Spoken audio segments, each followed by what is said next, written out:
मैं भारत को भारतीयता की मान्यता के आधार पर फिर से खड़ा करना चाहता हूं, उस काम में लगा हूं। फिर और एक फालतू खर्चा आप बंद कर सकते हो, साबुन का। फालतू साबुन ज़्यादा मत लगाओ। तो कैसे नहाएं? बेसन से नहाओ, चने के आटे से, मुल्तानी मिट्टी से नहाओ।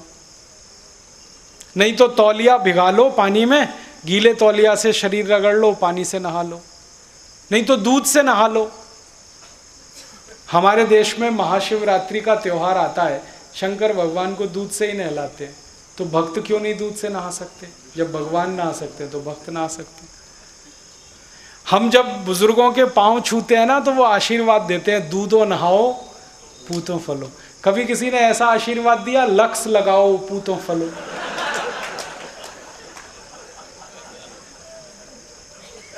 या लाइफ बॉय लगाओ पुत्रियां फलो? हमेशा कहते हैं दूधो नहाओ पूतों फलो। तो बुजुर्गों की इतनी तो मानो कि दूध से नहाओ। अब दूध से नहाने के फायदे क्या हैं? दूध से नहाने का फायदा, एक तो दूध की बिक्री बढ़ेगी, मुनाफा किसानों को मिलेगा, गाय पालनी पड़ेगी, भैंस पालनी पड़ेगी, पशुधन बढ़ेगा। पशुधन ही देश का धन है। वो कहते थे ना, गोधन गजधन बाजधन और रतन धन खान। तो गाय पशु ये सब धन है, देश का संपत्ति है, बोझा नहीं है कोई। दूध की डिमांड बढ़े तो यही होने वाला है। और दूध से नहाएंगे तो और एक फायदा है, साबुन का खर्चा कम। दूध से नहाए तो और एक फायदा, गंदगी निकल जाती है। आप थोड़ा दूध ले लो, चेहरे पे लगाओ, फिर रुई से चेहरा पूछो, एकदम काला काला रुई हो जाता है, क्योंकि गंदगी सब निकल आती है उससे। दूध एक अकेली चीज है पूरी दुनिया में जो लगाने के 2 मिनट बाद ही गंदगी को खींच लेता है। इसलिए ब्यूटी पार्लर में मिल्क क्लिनजिंग होता है, सोप क्लिनजिंग कहीं नहीं होता। तो आप सोचो, नहाना दूध से शुरू करो। 1-2 चम्मच दूध लगता है, 1-2 चम्मच कच्चा दूध लेके तेल की तरह से रगड़ लो, पानी से नहा लो, तो त्वचा एकदम नरम रहती है। त्वचा नरम रहेगी तो कोल्ड क्रीम का खर्चा बचेगा, पामोलिव नहीं लगाना पड़ेगा, ओल्ड स्पाइस नहीं लगाना पड़ेगा, फेयर एंड लवली नहीं लगाना पड़ेगा। वो हजारों करोड़ का खर्चा बचेगा। लोग फेयर एंड लवली लगा लगा के परेशान है, कहते हैं इससे गोरापन आता है। मैंने एक भैंस को 4 साल लगा के देख लिया, वो अभी भी काली की काली है। दुनिया में ऐसी कोई क्रीम नहीं है जो काले को गोरा बना दे। जो काला है काला है, जो गोरा है वो गोरा है। और जो काला गोरा हो जाता फेयर एंड लवली से, तो अफ्रीका वाले तो सब गोरे होते।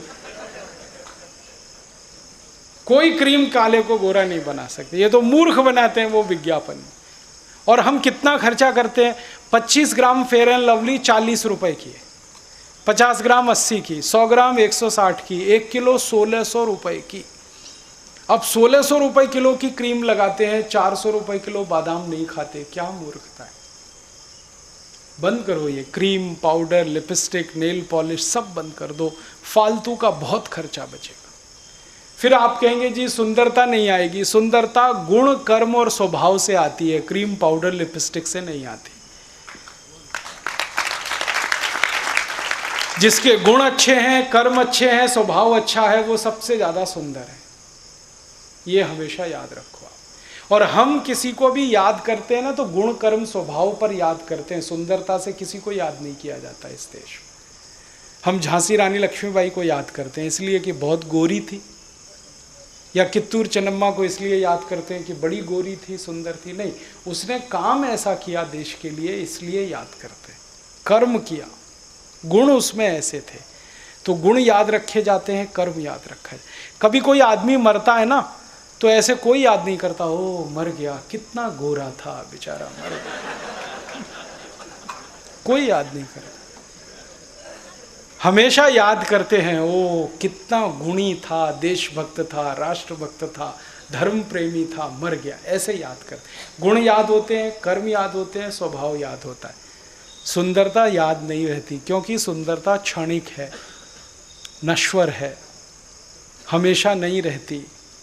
क्यों फंस गए इसमें फिर क्रीम, पाउडर, लिपस्टिक? हम तो हिंदुस्तानी लोग कहते हैं आत्मा की सुंदरता की बात है, शरीर में कहाँ फंसे। तो ये थोड़ा आप बदलने की कोशिश करो, बहुत देश का धन बचेगा। मैंने एक दिन छोटे छोटे ये हिसाब निकाले, तो पता चला कि 2,32,000 करोड़ रुपए हम बचा सकते हैं अगर जिंदगी में एक सूत्र पालन करें, सिंपल लिविंग, हाई थिंकिंग। जीवन सरल हो, विचार उच्च से उच्चतम, इतने से ही 2,32,000 करोड़ बचा सकते। तो आप बचाने की कोशिश करो। अगर आपकी जिंदगी एक जोड़े जूते में चलती है तो दूसरा मत खरीदो तब तक जब तक वो फटे नहीं। एक जोड़े चप्पल में जिंदगी चलती है तब तक मत खरीदो जब तक वो फटे नहीं। 2 शर्ट 2 पैंट जब तक चल रहे हैं तब तक दूसरा मत बनवाओ जब तक पहला फटे नहीं। इस तरह का सोचना अगर हम शुरू कर दें, भगवान ने हमें गरीब नहीं बनाया, लेकिन हम गरीबी को समझकर सोचकर अपने जीवन में धारण करें ताकि 84 करोड़ हमारे गरीब अमीर हो जाएं, समृद्धशाली हो जाएं, वैभवशाली हो जाएं। हमें उनके लिए ये सोचना है। आप बस अपने जीवन में करो। और भारत का हर महान व्यक्ति यही किया। गांधी जी को देखो, बैरिस्टर पास, LLB LLM सब किया, टाई लगाने वाले, सूट पहनने वाले, कोट पहनने वाले सब छोड़ दिया, लंगोटी धारण कर लिया। उसी दिन से देश ने उनको महात्मा कहना शुरू कर दिया। श्री राम ने घर छोड़ दिया, महल छोड़ दिया, सुख छोड़ दिया, सुविधाएं छोड़ दी, वन में चले गए, कष्ट झेलना शुरू किया, तभी उनको मर्यादा पुरुषोत्तम कहना हमने शुरू किया।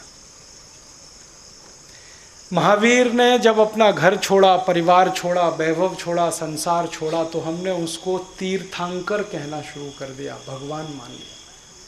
गौतम बुद्ध ने जब सब कुछ छोड़ा, महल, सुख, सुविधाएं, तब उनको महात्मा कहा गया। इस देश में जिसने जितना ज़्यादा त्याग किया वो उतने ही ऊंचे सिंहासन पर बैठा। यही हमारी परंपरा है। भोग करना हमारी परंपरा नहीं है, त्याग करना।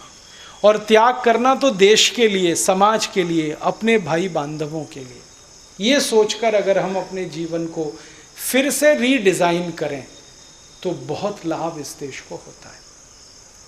और एक छोटी सी बात और, कि आप कुछ अपने जीवन में ऐसा करो, खर्चा और कम हो सकता है। बीमार पड़ना बंद कर दो, बहुत खर्चा बचेगा। हर साल हम 6.5 लाख करोड़ रुपए खर्च करते हैं बीमारियों के इलाज पर, और इलाज नहीं हो पाता।